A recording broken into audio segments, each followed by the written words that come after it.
Greetings and welcome to continuing lectures on equations and inequalities in two variables.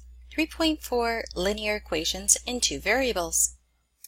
So what exactly is a linear inequality? Well, in two variables, it's just an expression that can be put in the form of ax plus by is less than c, where a, b, and c are real numbers, and we don't want a and b to be 0. And that inequality symbol of less than can be any of the following: less than or equal to, greater than or equal to. Some examples: 2x plus 3y is less than 6, y is greater than or equal to 2x plus 1, x minus y is less than or equal to 0. Now, although the middle expression is not in the form ax plus by is less than c or greater than c, it can be put into that form, and therefore it is a linear inequality. Now, the solution set for a linear inequality is not just a line, it's not just a point, it's actually a section of the coordinate plane. And the boundary of that section is if we replace that inequality symbol with an equal symbol, by graphing that, it is our boundary. It becomes a line, and the line is our boundary. But if the original inequality is a less than or equal to or a greater than or equal to, then we graph the boundary with a solid line. If the original inequality is a less than or a greater than, then we graph the boundary with a dashed line. Here's what that means. When the boundary is a solid line, we're including the boundary in the solution set. When it is a dashed line or a broken line, we are not including it into the solution set. So let's try an example. X plus y is less than or equal to 4. First thing I want to do is find where my boundary is. And my boundary is going to be the line x plus y equals 4. And one more thing that I can do is subtract x on each side. Y equals negative x plus 4. That's just going to be in the slope-intercept format, and it's a little easier for me to graph using the slope and the intercept. So let's graph this line. Now, in the original inequality, it's less than or equal to, so my boundary will be a solid line. Now I have 1 point, 1, 2, 3, 4, and then using the slope, I go over 1 but down 1. I get another point, and now I can connect the dots and create my boundary, which is a solid line. Here's my solid line, and that is y equals negative x plus 4, or another way of saying it is x plus y equals 4. But we're not done yet. That's just our boundary. We need to figure out which side of this boundary is included in the solution set. And to do that, we test a point. You can test 1 point or 2 points. I tend to test 2 just in case I did something wrong on the first point. And one of the points that I always like to test, if it's not on the boundary itself, is 0, 0. And then something else on the other side of the boundary, let's say maybe 5, 5. So I'm just going to test these 2 points. 5, 5, and 0, 0. I'm literally going to substitute in those 2 points into my original inequality. So for 0, 0, that gives me 0 plus 0 is less than or equal to 4. 0 is less than or equal to 4. That is a true statement. Now, just in case I did something wrong there, I'm going to go ahead and try my other point, 5, 5. It does not matter what point I choose to the right. As long as it's not on the boundary, I'll be okay. So, for 5, 5, 5 plus 5 is less than or equal to 4. 10 is not less than or equal to 4. That is a false statement. And therefore, the side in which I shade 0, 0 was a true statement, so that means 0, 0 is included in the solution set. And in fact, anything on that side of the boundary will be included in the solution set. I'm just going to shade it in a little bit so we get the idea that that side of the boundary is included in the solution set. So there we go.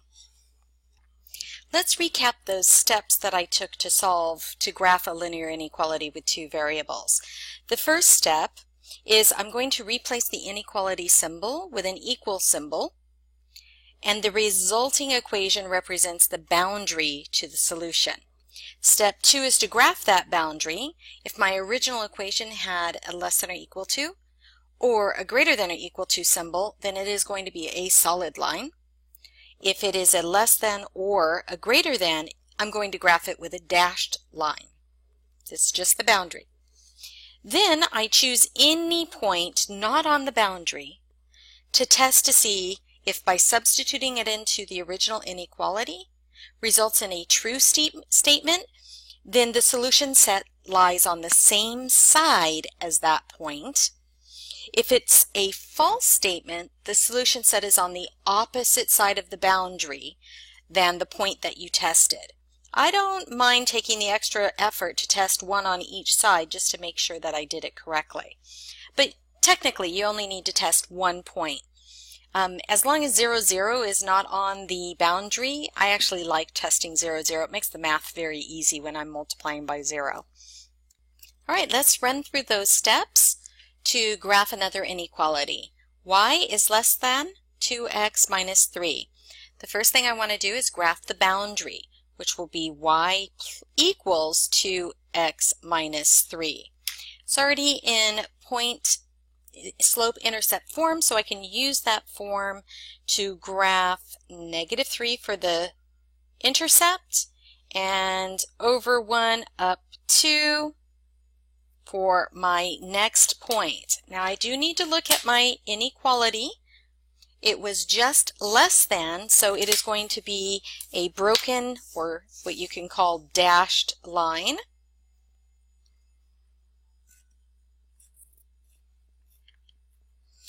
Okay, so there's my boundary of y equals 2x minus 3.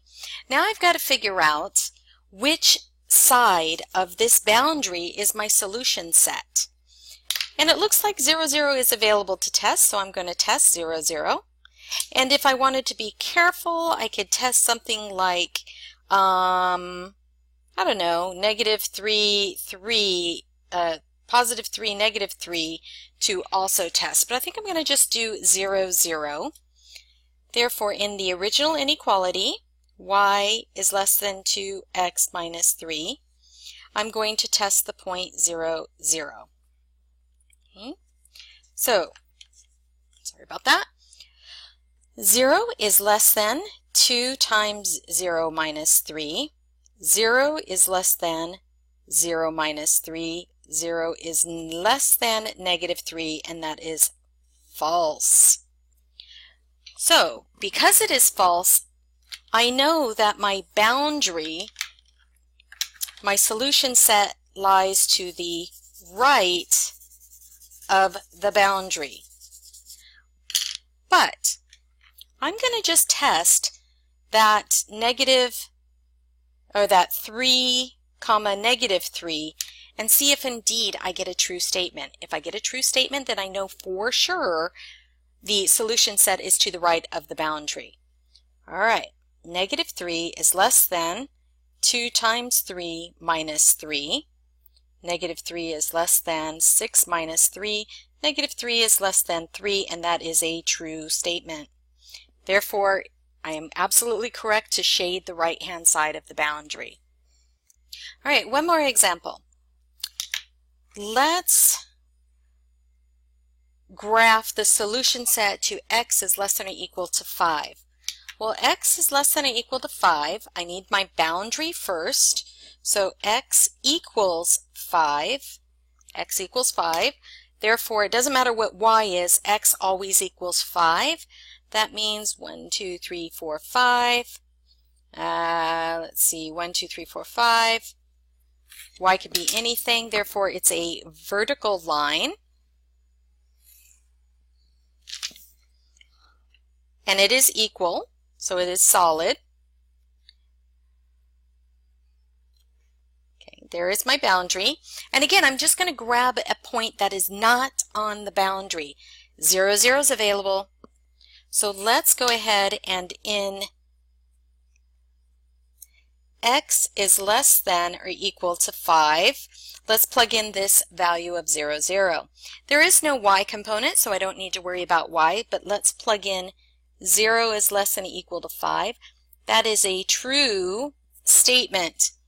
Therefore, everything to the left of the boundary is included in the solution set. But if you want to just make sure, let's pick, I don't know, let's pick 6, 1, which would be right about here, to test 6, 1. 6, 1, x is less than or equal to 5. Y component does not matter in this sense because we only have an x component. 6 is less than or equal to 5. That is false.